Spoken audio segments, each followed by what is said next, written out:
अस्सलामुअलैकुम, मैं हूं आयशा बख्श। रिपोर्ट कार्ड में खुशामदीद। NA 122 में ज़िमनी इंतखाबात होने जा रहे हैं। आप यकीनी तौर पर यह बात जानते हैं, मुत्तहिदा कौमी मूवमेंट के इस्तीफे अब तक कबूल नहीं किए गए। अल्ताफ हुसैन साहब की जमानत में भी तोसी हो गई, लेकिन पाकिस्तान में खिदमात का हर शोबा तनज़्ज़ुली की जानिब गामजन है, खास तौर पर सेहत और तालीम। प्राइवेट अस्पताल और बड़े डॉक्टर्स अवाम की खाल उतारने में मसरूफ हैं। दोहरी मुसीबत ये, वो लोग जो अस्पताल पहुंचते हैं, सरकारी अस्पताल, उन्हें ये मशवरा डॉक्टर्स की जानिब से दिया जाता है कि अगर अपना हाथ पांव या फिर जान बचानी है तो किसी प्राइवेट अस्पताल के बड़े डॉक्टर या बड़े सर्जन के पास जाएं, आपको अफाका होगा, यानी सरकारी अस्पताल में आपका इलाज नहीं है। आज जंग के कॉलमकार वासिफ नागी साहब ने इसी मामले पर लिखा और खूब खुलकर लिखा है। उनसे बात कर लेते हैं। पहले प्रोग्राम में आगे बढ़ने की से पहले वासिफ नागी साहब, ये कहिएगा, पंजाब में प्राइवेट हॉस्पिटल्स की हालत क्या है और क्या कोई है जो इन्हें लगाम डाल सकता हो?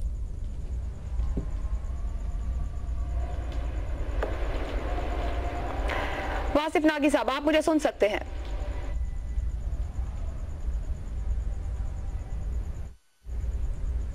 वासिफ नागी साहब गालिबन इस वक्त नहीं, कोशिश करेंगे उन्हें शामिल कर सकें कि प्रोग्राम में जो उन्होंने आज लिखा वो उसमें कुछ बता रहे हैं। लेकिन अपने सवाल की जानिब जाने से पहले report card panel Lahore studio में आज कोई भी मौजूद नहीं। इम्तियाज आलम साहब अभी तक इस्लामाबाद और शहजाद चौधरी साहब जो लाहौर तशरीफ लाए थे इस्लामाबाद जा चुके हैं, उनके साथ मौजूद है सलीम साफी और बाबर सत्तार। कराची में मजहर अब्बास साहब हमारे साथ है। वासिफ साहब, क्या आप मुझे सुन सकते हैं? गालिबन उन तक मेरी आवाज या फिर उनकी आवाज मेरे तक नहीं आ रही। अपने सवाल की जानिब बढ़ूंगी। हमारा आज का पहला सवाल तज्जियाकारों से इस तरह से है, रेगुलेटरी बॉडी जो बनाई जानी थी पंजाब में, उस पर अब तक काम नहीं हो सका। वो जो बिल उसके लिए बनाया गया वो भी पेश नहीं किया गया पंजाब असेंबली में। रेगुलेटरी बॉडी बनाने से प्राइवेट अस्पतालों को किस हद तक बेहतर बनाया जा सकता है, इस पर रेट करेंगे तज्जियाकार 1 से 10 तक। वो समझते हैं कि प्राइवेट अस्पतालों को बेहतर किया जा सकता है और कोई रेगुलेटरी बॉडी बन जाए तो बेहतरी की जानिब जाया जा सकता है। ये हमारा सवाल, 1 से 10 तक रेट। 1 मिनट का टाइम फॉलो करना होगा। बाबर सत्तार साहब। देखिए आयशा, ये जो सारी अप्रोच है ओवर रेगुलेट करने की चीज़ों को, मैं तो इससे डिसएग्री करता हूँ। हम बेसिक सर्विसेज की बात कर रहे हैं, बेशक वो हेल्थ हो, बेशक एजुकेशन हो। आप प्राइवेट अस्पतालों की रेगुलेशन की बात कर रही हैं, आप सरकारी अस्पतालों की बात क्यों नहीं कर रही? आप यहाँ पे इस्लामाबाद में पिम ज़रा जाके तो देखिए कि वहाँ पे क्या हालात हैं, वहाँ एक्सरे मशीन्स के साथ क्या हो रहा है, वहाँ बाकी मशीन्स के साथ क्या हो रहा है। वहाँ पे कोई मुनासिब इंसान जाके अपना इलाज करवाना चाहेगा या नहीं चाहेगा? जब सरकारी अस्पतालों के अंदर आप लोगों का इलाज नहीं करेंगे तो फिर सप्लाई और डिमांड की जो इक्वेशन होती है वो खराब हो जाएगी और लोगों को प्राइवेट अस्पतालों में जाना पड़ेगा। आपके पास एग्जिस्टिंग जो रेगुलेटरी बॉडीज हैं, आपकी PMDC है, उसने आज तक क्या करके दिखा दिया है? आपकी लेबोरेटरीज हैं, हर तरह के रिजल्ट्स वहां से आते हैं, उसकी कोई रेगुलेशन नहीं है। उसके एक लिहाज से आप ओवर रेगुलेशन की बात करते हैं और दूसरी तरफ कोई प्लान, प्रोसीजर और कोई गाइडलाइंस नहीं लेआउट की जाती कि किसके ऊपर पूरा उतरना है, बेशक वो सरकारी अस्पताल हो या प्राइवेट अस्पताल हो। और उसके बाद अगर वो नहीं उतरेंगे तो उनका एक रेगुलर इंस्पेक्शंस हो, चेक्स हो और उसके बाद उन्हें पीनलाइज किया जाए। तो ये जो प्राइवेट वर्सेस पब्लिक वाली डिबेट है, खा वो एजुकेशन में हो, खा वो हेल्थ में हो, मेरा ख्याल है बिल्कुल मिसकंसीव्ड है जिस तरह से आजकल पाकिस्तान में हो रही है। बाबर सत्तार साहब, रेट कहां करेंगे? मैं तो 0 नंबर दूंगा इस चीज को कि आप मजीद रेगुलेटरी बॉडी बना दे। जो एग्जिस्टिंग बॉडीज हैं वो तो काम नहीं कर रही। तो बाबर सत्तार साहब ने बात की है सरकारी अस्पतालों की हालत और उन्हें बेहतर करने की जरूरत, और फिर सप्लाई और डिमांड का जो निजाम है वो प्राइवेट अस्पताल तक लेकर जाता है। बाबर साहब, एक एडिशन कर दूं, जब हम प्रोग्राम की तैयारी कर रहे थे तो इस दौरान हमारे एक साथी कलीग ने यह भी शेयर किया, लाहौर के एक सरकारी अस्पताल, बड़ा सरकारी अस्पताल म्यू अस्पताल, कि ईद के दिनों में वहां ये पेशेंट से कहा जाता है कि छुट्टियां हैं, डॉक्टर्स नहीं है, आप घर चले जाएं, ईद के बाद दोबारा आकर आप एडमिट हो जाएं। तो अब सरकारी अस्पतालों पर इससे ज्यादा क्या कहूं। मजहर अब्बास साहब, कहां रेट करेंगे इस सवाल पर? देखिए, मैं बाबर सत्तार साहब से एग्री करता हूं और बुनियादी तौर पे सेहत और तालीम 2 ऐसे शोबे हैं जिसमें कमिटमेंट बड़ी रिक्वायर्ड होती है। देखिए, अगर हम कराची में SIUT की मिसाल दें तो वहाँ मुफ्त इलाज होता है और हज़ारों की तादाद में रोज़ाना लोग जाते हैं, लेकिन वहाँ जाके आप माहौल देखें, वहाँ जाके किस तरीके से उन्होंने सेट की हुई है हर चीज़, किसी को तकलीफ़ नहीं है। ये नहीं है कि वहाँ फ़ीस ली जाती है, वहाँ बड़ी बड़ी फ़ीस ली जाती है प्राइवेट हॉस्पिटल की तरह, लेकिन उनका निज़ाम इस तरह बनाया है डॉक्टर अदीब रिजवी ने कि आपको वहाँ प्रॉब्लम ही नहीं होती। आपको पता होता है आपने कहाँ जाना है, कहाँ नहीं जाना। तो अगर कमिटमेंट है तो चाहे सरकारी अस्पताल हो या प्राइवेट हॉस्पिटल हो, उसमें आपको फर्क नजर आ जाएगा। इसी तरह इंडस हॉस्पिटल देख लें आप, तो ये पर्सनल कमिटमेंट्स बहुत रिक्वायर्ड होती है। दूसरी बात अगर देखिए, ये बुनियादी जिम्मेदारी रियासत की होती है कि वो पीने का साफ पानी, सेहत और तालीम लोगों को दे, और सस्ती दे, मुफ्त दे। ये चीजें दुनिया में राइज हैं। हमारे यहाँ ये जिस तरह बाबर साहब ने कहा कि हर चीज को रेगुलेट, अभी आपने प्राइवेट स्कूल्स का देखा ना, फिर एक रेगुलेटरी बॉडी बना दो, फिर एक कमेटी बना दो, उसका नतीजा कुछ नहीं निकलेगा।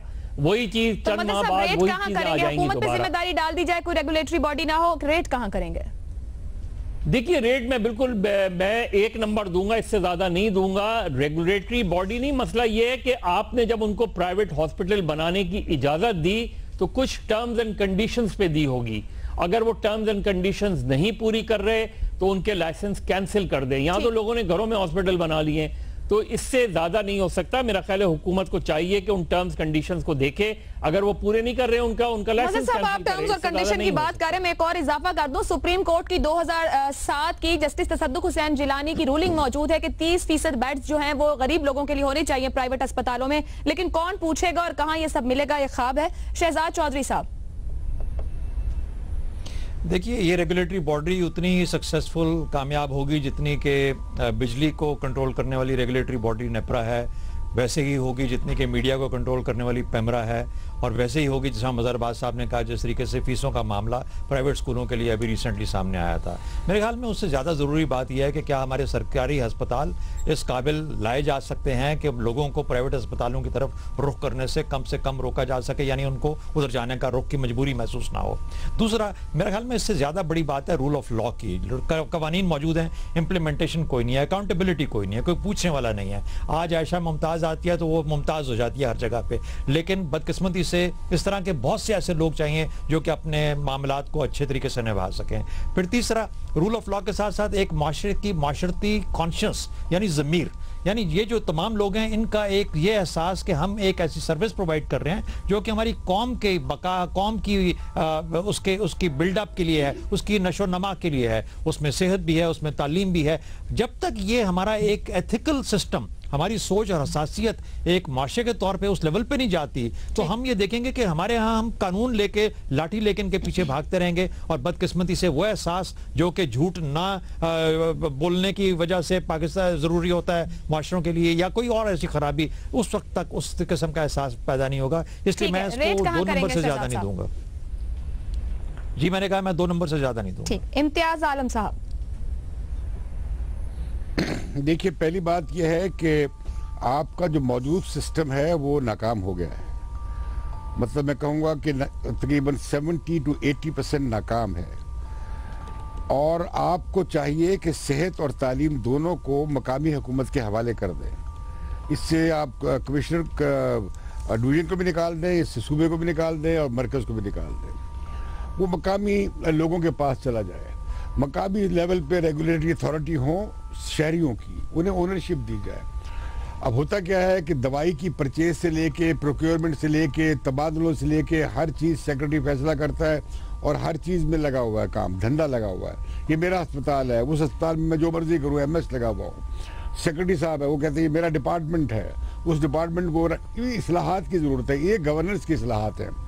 फिर ये जो दूसरी बात जो की गई, जो PMLN गवर्नमेंट बड़ी शौकीन है, वो है स्कूलों की, इसकी हमारे पब्लिक हॉस्पिटल्स की प्राइवेटाइजेशन। अब जैसे लाहौर में दिल का अस्पताल है, वो वहाँ प्राइवेट प्रैक्टिस की इजाज़त दे दी गई है। इस तरह डिस्ट्रिक्ट अस्पताल दिए जा रहे हैं 8-9 अजला में, उसके खिलाफ लोग प्रोटेस्ट कर रहे हैं। ठीक, ये जो इसी तरह से आपके जो लोकल हेल्थ सेंटर से बेसिक हेल्थ यूनिट, उसमें भी ये क्राइसिस हुआ है कि वहाँ पे लोगों ने, वहाँ पे वो एग्जिस्ट नहीं करते, लोगों को हमारे यहाँ डिस्प्रिन नहीं मिलती, फर्स्ट एड नहीं मिलती, एपिडेमिक्स जो हैं वबाई बीमारियों के इलाज नहीं मिलता। तो मैं समझता हूँ कि इसके लिए मैं रेगुलेटरी बॉडीज के बहुत हक में हूँ, इसलिए कि यही चीज़ रोक सकती है। अब पंजाब में उन्होंने किया था हेल्थ कमिश्नर्स की अपॉइंटमेंट, लेकिन वो एक और ब्यूरोक्रेटिक इदारा बन गया। ये जो सेंट्रलाइजेशन है खत्म हो, और इसे मकामी हुकूमतों को आप दें और लोगों की इसमें ओनरशिप बना दें। नंबर दे दें। मैं समझता हूँ, मैं तो 8 नंबर दूंगा रेगुलेटरी बॉडीज को। I will give 8 number. Salim Safi साहब, कितने नंबर देंगे? आयशा, एक तो हेल्थ सूबाई सब्जेक्ट है, और आप लोगों ने सवाल में वाज़ेह नहीं किया है कि किस सूबे से मुतालिक आप बात करना चाहते हैं। सबसे बात करना चाहते हैं साफी साहब, आप पेशावर खैबर पख्तूनख्वा के हवाले से बात कीजिए। मजहर साहब कराची में थे, हमारा ख्याल था वहां से मुतालिक उन्होंने हमें एक्सप्लेन किया किस तरह की सूरत हाल है। इस्लामाबाद और लाहौर की भी बात हो रही है, पूरे पाकिस्तान सबका मसला है, आप बात कीजिए इस पर।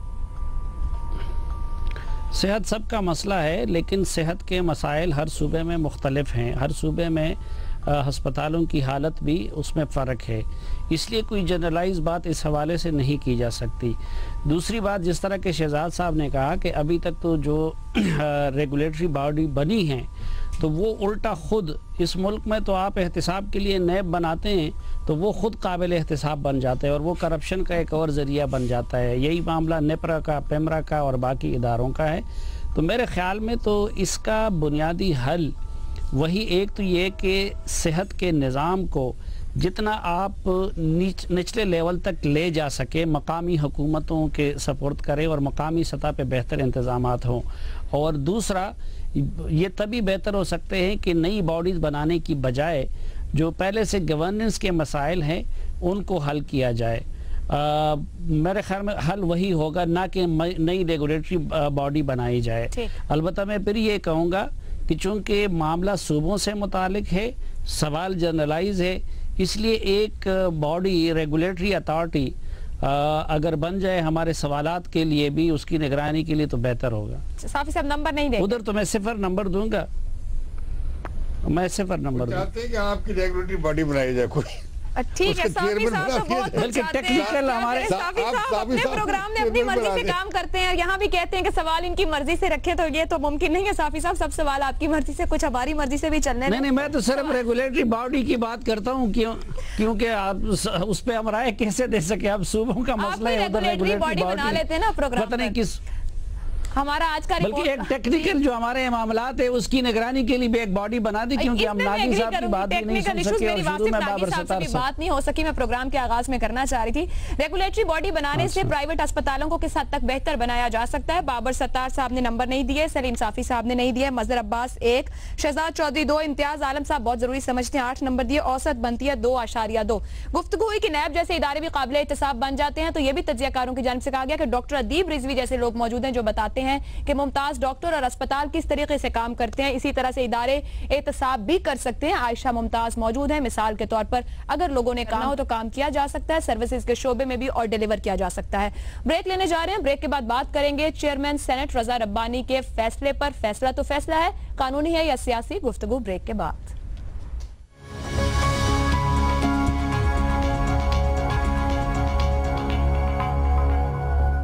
रिपोर्ट कार्ड में एक बार फिर खुशामदीद। गुज़िश्ता रोज चेयरमैन सेनेट रजा रब्बानी की जानिब से मुत्तहिदा कौमी मूवमेंट के सेनेटर्स के इस्तीफों के मामले पर रूलिंग दी गई। उन्होंने इस्तीफे कबूल नहीं किए, लेकिन उन्हें रद्द भी नहीं किया गया और साथ ही ये भी कहा कि फौरी तौर पर इस पर फैसला नहीं दिया जा सकता है। मुत्तहिदा कौमी मूवमेंट के सेनेटर्स के इस्तीफे रजाकाराना नहीं बल्कि सियासी बुनियादों पर दिए गए हैं। इन इस्तीफों के फौरी कबूल करने से सिंध का एक बड़ा हिस्सा सेनेट में नुमाइंदगी से महरूम हो जाएगा। एक अहम इलाका महरूम हो जाएगा सेनेट में नुमाइंदगी से, ये उन्होंने रूलिंग दी। इसी मामले पर अगला सवाल तज्जियाकारों से कुछ इस तरह से है। चेयरमैन सेनेट ने MQM अरकान के इस्तीफे कबूल नहीं किए, फैसला सियासी है या कानूनी? 2 ऑप्शंस में से एक ऑप्शन पैनल चूज कर सकता है। अगर आप समझते हैं ये फैसला लीगली लिया गया है तो कानूनी के ऑप्शन पे जा सकते हैं, अगर सियासी समझते हैं तो दूसरे ऑप्शन को चूज कर सकते हैं। बाबर सत्तार साहब। जी, फैसला कानूनी है आयशा, क्योंकि कानून ने चेयरमैन सेनेट को ये इख्तियार दिया है कि वो कानून की तशरीह करे और फैसला करे। अब क्या इस फैसले के अंदर या कानून की तशरीह करते हुए वो जज हो या चेयरमैन सेनेट हो या स्पीकर नेशनल असेंबली हो, क्या उसके जो सियासी ख्यालात हैं या उसकी रीडिंग है हमारे आइन की और मुख्तलिफ कवानीन की, जो भी सियासी ख्यालात असर डालते हैं कि आप कैसे पढ़ते हैं कानून को और आइन को, क्या उसका असर होगा? बिल्कुल होगा। उनका एक व्यू है डेमोक्रेसी का, उनका एक व्यू है कॉन्स्टिट्यूशन का, और वो एक लॉयर हैं और हर लॉयर जब भी कोई इशू उसके सामने आता है तो वो तमाम इशूज़ को उठाता है, देखता है और फिर ऐसे प्रेसिडेंट्स ढूंढता है, ऐसे केसेस ढूंढता है जो सपोर्ट करें उसका पॉइंट ऑफ व्यू। उन्होंने, मुझे समझ आई है, मैंने उनका फैसला पढ़ा नहीं है अभी तक, लेकिन जितनी अखबार में रिपोर्टिंग थी समझ आई है, वो ये कह रहे हैं कि रेजिग्नेशन, अगर आप कलेक्टिव रेजिग्नेशन दें तो वो नहीं पूरी उतरती उन ज़रूरियात पे या उन कंडीशंस के ऊपर जो आइन और उसके नीचे जो रूल्स बनाए गए हैं वो लगाते हैं कि इंडिविजुअली जाके दें, ताकि ये क्लियर इंटेंशन हो कि आप अपनी जाती सीट छोड़ना चाहते हैं। लेकिन अगर कलेक्टिवली आप देंगे तो वो कलेक्टिव बार्गेनिंग है, वो पॉलिटिकल बार्गेनिंग है और वो रेजिग्नेशन के जुमरे में नहीं आती। ये उनका कानूनी व्यू नजर आ रहा है। क्या ये उनके पॉलिटिकल व्यू से अफेक्टेड है? मेरा ख्याल है कि होगा, लेकिन फिर भी ये कानूनी व्यू है। ठीक, मजहर साहब। देखिए, मुझे होना तो कानूनी चाहिए, लेकिन मेरा ख्याल है फैसला सियासी है। ठीक, क्योंकि अगर कानूनी होता तो ये इस्तीफे मंजूर नहीं किए जाते। अगर आप रज़ा रब्बानी साहब की जो कल की रूलिंग है, अगर आप उसे देखें तो वो जो कुछ कह रहे हैं बुनियादी तौर पे वो ये कह रहे हैं कि इनके इस्तीफे मंजूर नहीं किए जा सकते। तो अगर मंजूर नहीं किए जा सकते तो फैसला कर देना चाहिए था कल, और कल कह देना चाहिए था कि इस्तीफे मंजूर नहीं होते, ये इस्तीफे नहीं बनते। लेकिन उन्होंने ये नहीं कहा। जहाँ तक उन्होंने कहा कि मजीद वेरिफिकेशन की ज़रूरत है, तो ऑलरेडी 2 महीने हो गए हैं तकरीबन। 2 महीने में आप अब तक ये वेरीफाई नहीं कर सके कि ये इस्तीफे उन्होंने अंडर ड्यूरेस दिए हैं, प्रेशर में दिए हैं, एहतजाजन दिए हैं, जो कि लिखा भी है उनके इस्तीफों में। तो मुझे लगता ये है कि फैसला सियासी तौर पे उन्होंने ये किया है, और जाहिर है मेरा ख्याल है जो इस वक्त कुछ उन्होंने ये भी कहा है कि बातचीत के ज़रिए मसले को हल किया जाए। तो जब चेयरमैन सेनेट ये भी कह रहा है कि बातचीत के ज़रिए मसले को हल किया जाए और उनके इस्तीफे पर जो है वो वज़ीर दाखिला भी कोई रोल प्ले करें, तो उससे उस पूरी रूलिंग से अंदाज़ा ये हो रहा है कि वो चाह रहे हैं कानूनी तौर पे फैसला, लेकिन मेरा ख्याल है सियासी तौर पे उन्होंने मज़ीद वक्त दिया है। और इसमें कोई हर्ज भी नहीं है, क्योंकि हमारे यहाँ ये फैसले ख़ास तौर पे इस्तीफे देने और इस्तीफे ना देने के फैसले, मंजूर करने और मंजूर ना करने के फैसले पिछले 90 की दहाई से हम देख रहे हैं कि ये सियासी तौर पे किए जाते हैं, आईनी और कानूनी तौर पे नहीं किए जाते। सियासी फैसला मजहर साहब कह रहे हैं। शहजाद चौधरी साहब, आपकी राय? देखिए, मैं समझता हूं कि इसमें कोई शक नहीं कि इससे पहले इस किस्म के जो फैसले थे वो जो नेशनल असेंबली में किए गए उनकी बुनियाद बड़ी हद तक सियासी थी। लेकिन मैं समझता हूं पहली मर्तबा किसी ने इसको इंसाफ के तराजू के अंदर इसको परखा है और उसकी बुनियाद के ऊपर फैसला दिया है। इस्लामाबाद हाई कोर्ट का, अगर मैं गलत नहीं हूँ तो गालिबन एक फैसला है जो कि आइडेंटिफाई करता है उसकी इंटरप्रिटेशन के अंदर कि क्या कानूनी नुकात हैं और क्या वजूहात होनी चाहिए, या क्या वो पैरामीटर्स होने चाहिए जिसके अंदर इस किस्म के जो इस्तीफे हैं उनको जज करने की ज़रूरत है। और उससे अगर गाइडेंस ली जाए तो फिर उसके कॉन्टेक्स्ट में मेरे ख्याल में जो उन्होंने कोर्ट भी किया बड़ी डिटेल में अपनी रूलिंग के अंदर, वो उस हिसाब से उन्होंने कानूनी लेवल के ऊपर इसको हैंडल किया। दूसरा, इसका एक मॉरल एस्पेक्ट है। देखिए, कानून और मोरालिटी ये दोनों चीज़ें असल में एक ही चीज़ का नाम है। कानून बनाए ही मोरालिटी को अपहोल्ड करने के लिए जाते हैं। तो जब आप मोरालिटी के पॉइंट ऑफ व्यू पे जाते हैं और आप ये महसूस करते हैं कि ये तो ब्लैकमेल करने के लिए काम किया गया था, ये तो सियासी फवायद हासिल करने के लिए काम किया गया था, तो फिर उस सूरत में आप फिर मॉरली भी एक फैसला करते हैं जो कि कानून को स्ट्रेंथन करता है। और वो फैसला ये कहता है कि नहीं, मैं इस किस्म का काम नहीं होने दूंगा जो कि पाकिस्तान की रियासत की जो साख है, जिसकी असास हमारी एक सियासी स्ट्रक्चर के ऊपर है, उसको किसी किस्म का कोई जख्म पहुंचे या उसको नुकसान पहुंचे। तो इन दोनों बुनियादों को जब आप मिलाया जाता है तो मैं समझता हूं कि इसकी जो हैसियत है वो कानूनी बनती है, ना कि सियासी। आप कानूनी का ऑप्शन चूज कर रहे हैं? इम्तियाज आलम साहब। देखिए, एक फैसला कानूनी भी हो सकता है और सियासी भी हो सकता है, लेकिन एक फैसला सियासी हो सकता है मुमकिन है कानूनी ना हो, क्योंकि ये फैसला बुरी है, बड़ी समझदारी का मुजाहरा किया है, उन्होंने कोई फाइनल रूलिंग नहीं दी है। लेकिन चूंकि उन्होंने रिजर्व किया हुआ था और ये कुछ ज़्यादा देर तक उन्होंने कहा कि वो इसे इल्तवा में रख सकते नहीं थे, लिहाजा उन्होंने कानूनी सहारे भी लिए हैं, कानूनी हवाले भी दिए हैं, और उन्होंने ये भी कहा कि बहुत कुछ लोगों के बारे में उन्हें मालूम है कि उन्होंने इस्तीफ़ा रज़ाकाराना तौर पे नहीं दिया। अब रही बात ये कि ये आखिर ये हो क्यों रहा है। हमने देखा है कि हमारी मुल्क की सियासत में इस्तीफ़ों को अब एक सियासी तदबीर के और हथकंडे के तौर पर इस्तेमाल किया जाता है।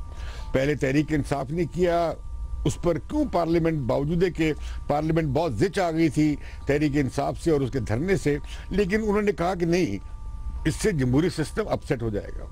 इसी तरीके से अब MQM के इस्तीफों पे वही पोजीशन ली जा रही है कि किसी पार्टी को सिस्टम से बाहर न जाने दिया जाए।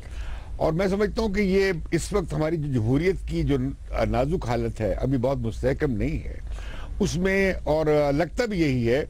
जैसे कि हम देख चुके हैं कि एमक्यूएम फौरन तैयार हो गई बातचीत पे, उन्होंने कहा ठीक है हम तैयार है रिव्यू करने के लिए फैसले, जब वो तैयार है अपने फैसलों को रिव्यू करने के लिए, तो मैं समझता हूँ कि वो भी सियासत कर रहे हैं और ये फैसला भी सियासी है, सियासी फैसला। सलीम साहब, मोटिवेशन सियासी है और कानूनी भी, और कानूनी लिबास पहना है वो सियासी या कानूनी इम्तियाज? कानूनी सियासी दोनों 50-50 कानूनी भी और सियासी भी। ठीक है, सलीम साफी साहब।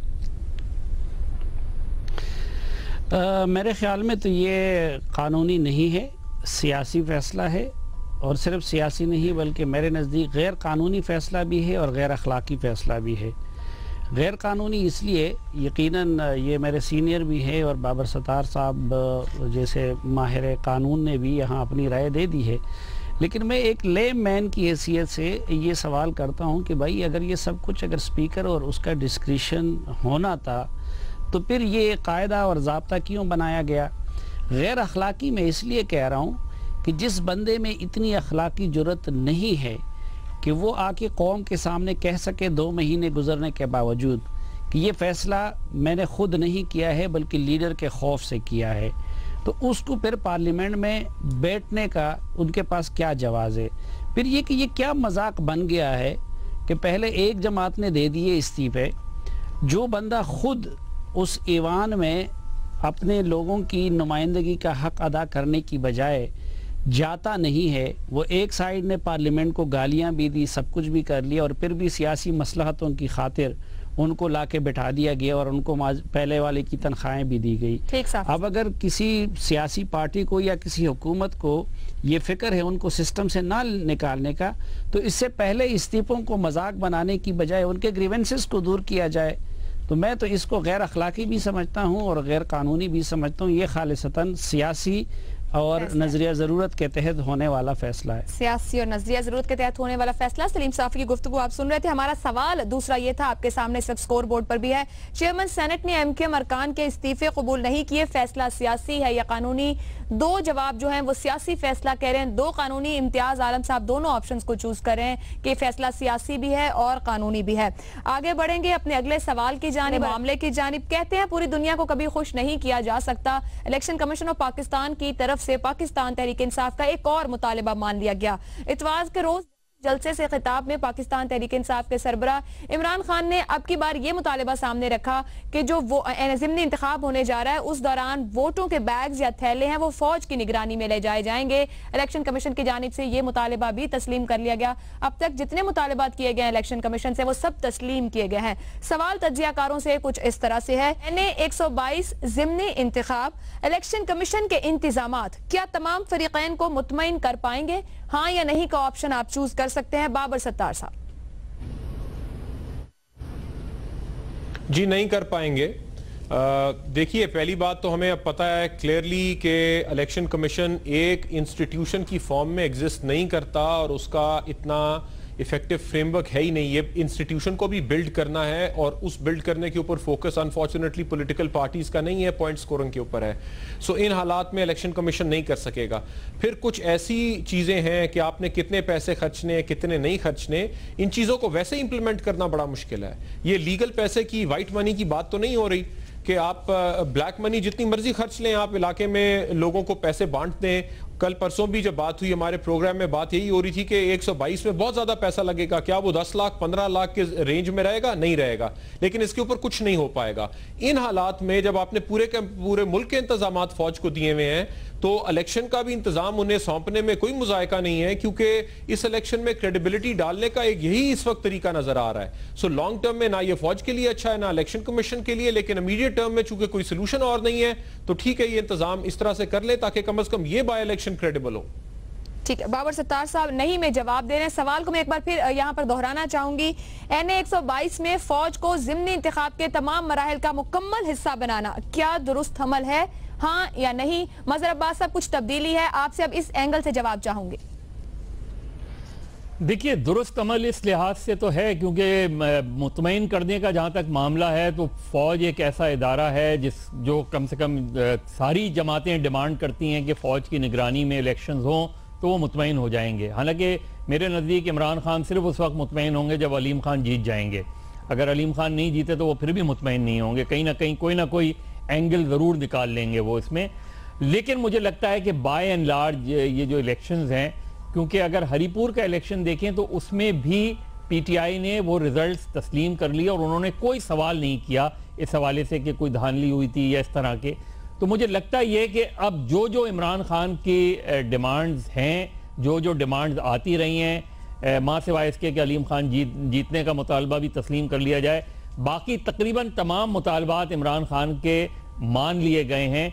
इसलिए मुझे लगता है, और ज़ाहिर है हुकूमती जमात जो है उसकी कुछ अपनी रिजर्वेशन है, लेकिन मुझे लगता है कि ये जो अरेंजमेंट हो रहे हैं, इस अरेंजमेंट के बाद किसी जमात के पास साहब आप हाँ के ऑप्शन के साथ जाना चाह रहे हैं? नहीं जी, मैं हाँ के ऑप्शन के साथ जाऊंगा, मेरा ख्याल है मुतमईन कर लेंगी। बाबर सत्तार साहब, मैं आपको 20-25 सेकंड देना चाहूंगी। सवाल पहले कुछ और तरह से था, अगर आप अपने जवाब के साथ कुछ कहना चाहें और जवाब बदलना चाहें। NA 122 में फौज को ज़िमनी इंतखाब के तमाम मराहिल का मुकम्मल हिस्सा बनाना क्या दुरुस्त अमल है?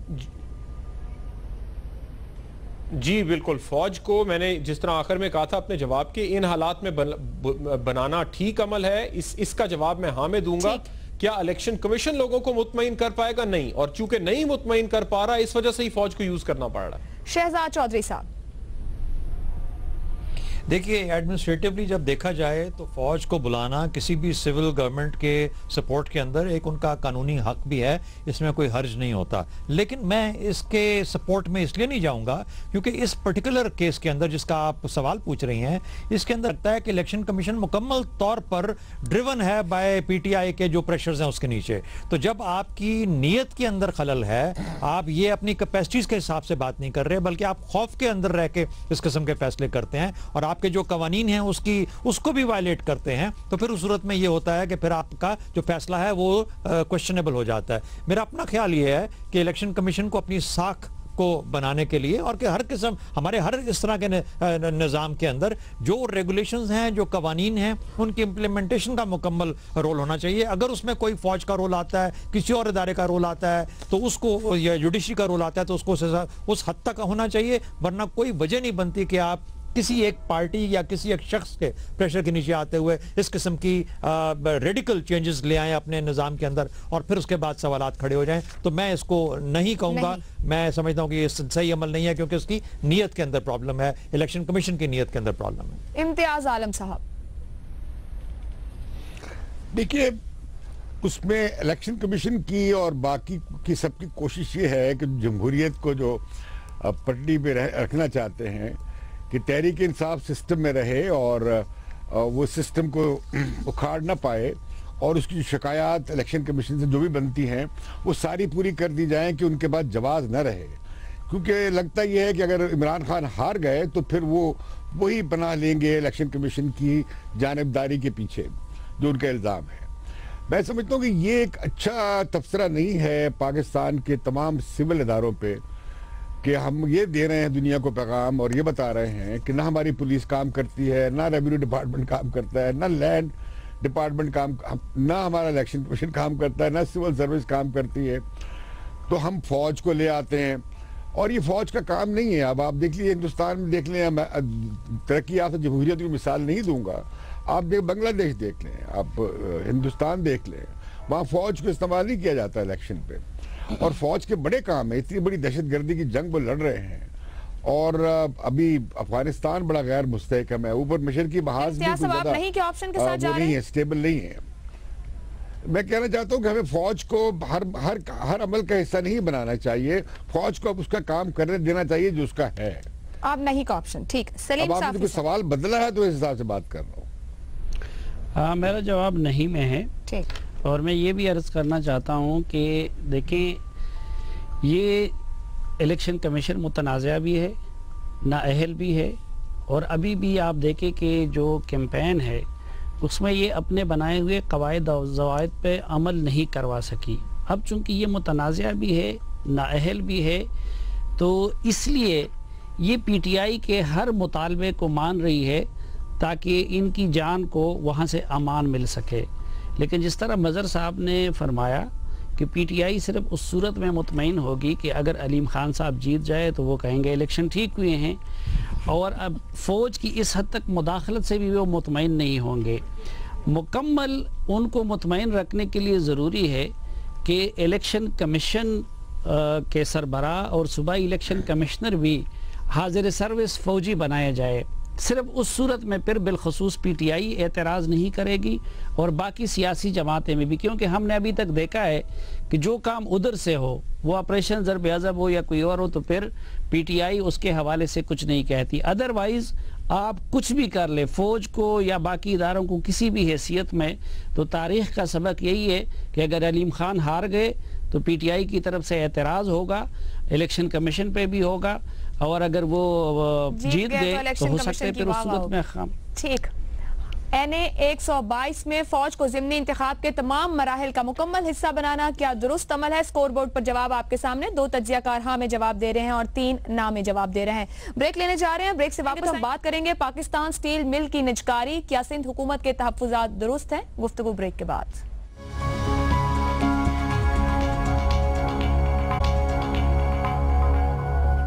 पाकिस्तान स्टील मुल्क का अहम असासा सोवियत यूनियन की मदद से बनाया गया। मुशर्रफ दौर तक मुनाफा कमाता रहा, फायदा देता रहा। पीपल्स पार्टी के दौरे हुकूमत में खसारे में चला गया। मुख्तलिफ कहानियां और खबरें बाहर और सामने आती रहीं। कराची के एक बिजनेसमैन का नाम भी सामने आता रहा, लेकिन पीपल्स पार्टी की जानिब से कहा गया कि बैनुल-अक़वामी हालात के बायस सूरत हाल यहां तक पहुंची है। अब हुकूमत प्राइवेटाइज करना चाह रही है पाकिस्तान स्टील को। सिंध हुकूमत इस पर एतराज़ात वहां से सामने आए और यह भी कहा गया कि उन्हें इस मुतालिक पता नहीं और इस मामले पर तनकीद भी की गई। आखिरी सवाल तज्जियाकारों से रिपोर्ट का यह है, पाकिस्तान पीपल्स पार्टी के दौरे हुकूमत में स्टील मिल की तबाही, क्या हालिया निजकारी प्रोग्राम पर सिंध हुकूमत के तहफ़्फ़ुज़ात दुरुस्त हैं?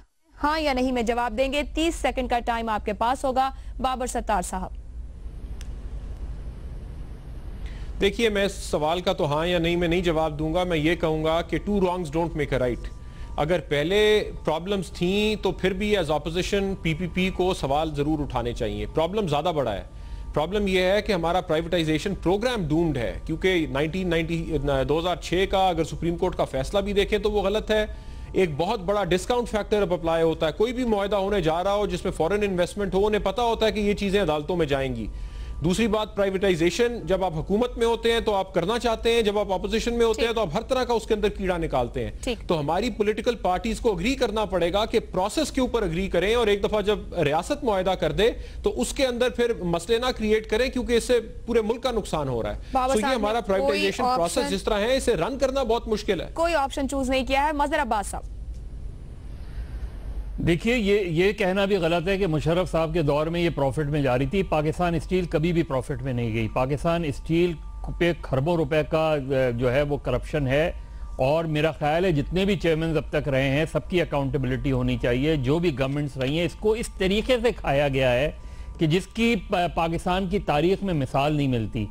और अब भी जो नजरें हैं वो जमीन पर हैं, पाकिस्तान स्टील पर नहीं है। उसकी जमीन पे नजरें हैं कि ज़मीन को किस तरीके से बेचा जाए, किस तरीके से इसमें पैसा कमाया जाए।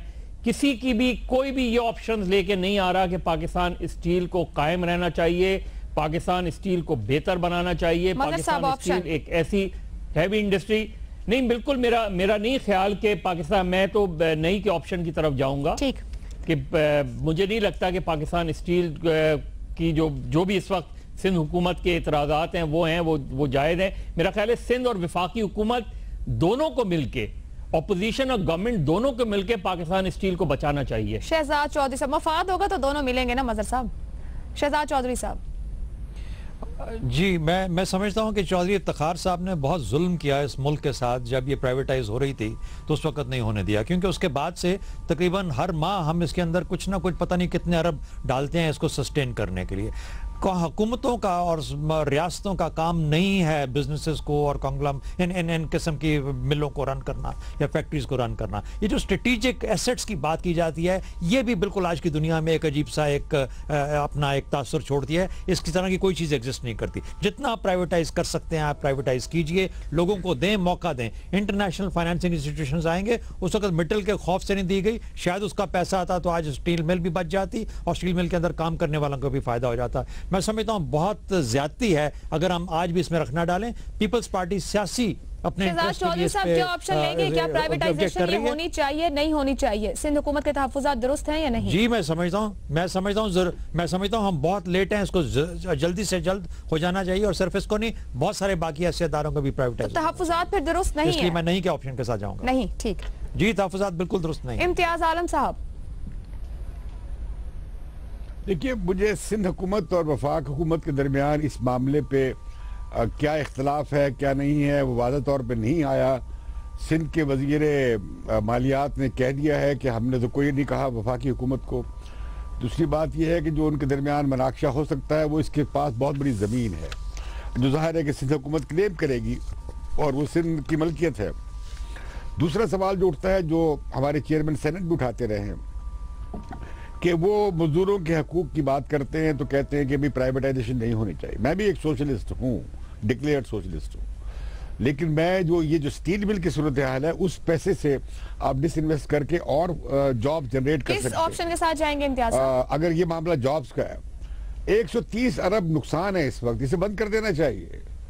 और इसे बिल्कुल मैं समझता हूँ कि एक ऑफर थी रूसियों की तरफ से, रूसियों के हवाले कर दे, बगैर पैसे के हवाले कर दे। इसलिए ऑप्शन चूज करें, वक्त कम है, मुझे साफी साहब की तरफ बढ़ना है अगले सवाल के साथ। जी बिल्कुल, इसकी प्राइवेटाइजेशन कर देनी चाहिए। सिंध हुकूमत के तहफ्फुज़ात दुरुस्त नहीं, आप नहीं के ऑप्शन के साथ जा रहे हैं?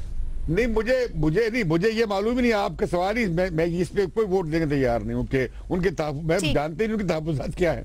वो आए नहीं अखबार में, वो कहते हमने कहा ही नहीं कुछ। ठीक, मैं क्या कहूँ इस पे? मैं इम्तियाज आलम साहब की राय से 100% इत्तेफाक करता हूँ। कोई ऑप्शन नहीं लेंगे? जी ठीक, हमारा रिपोर्ट कार्ड। मैं भी इसके हक में हूँ कि इससे जान छुड़ानी चाहिए, भेज देना चाहिए। लेकिन आप नहीं जानते कि सिंध हुकूमत के तहफ्फुज़ात हैं या नहीं? हाँ, मुझे इसका भी पता नहीं है। शहजाद चौधरी साहब की इस राय से भी इत्तेफाक रखता हूं कि इफ्तिखार चौधरी साहब ने बड़ा जुल्म किया था उस वक्त। अगर ये इससे जान छूट जाती तो ये हर साल। मैं माजरत चाहूंगी, प्रोग्राम का वक्त खत्म हो गया, इस पे मजीद भी बात की जा सकती है, फिर किसी दिन प्रोग्राम में शामिल कर लेंगे अगर ये मामला ऐसे ही चलते रहे। पीपल्स पार्टी के दौरे हुकूमत में स्टील मिल की तबाही के हालिया निजकारी प्रोग्राम पर सिंध के तहफ्फुज़ात दुरुस्त हैं। स्कोर कार्ड आपके सामने है। 2 ऑप्शन नहीं में आए हैं, 3 तजियाकारों की जानिब से ऑप्शन नहीं ली गई। आज का प्रोग्राम आपने देखा, तजियाकारों की राय जानी, हमें अपना फीडबैक भेज सकते हैं। मुझे इजाजत दीजिए, अल्लाह हाफ़िज़।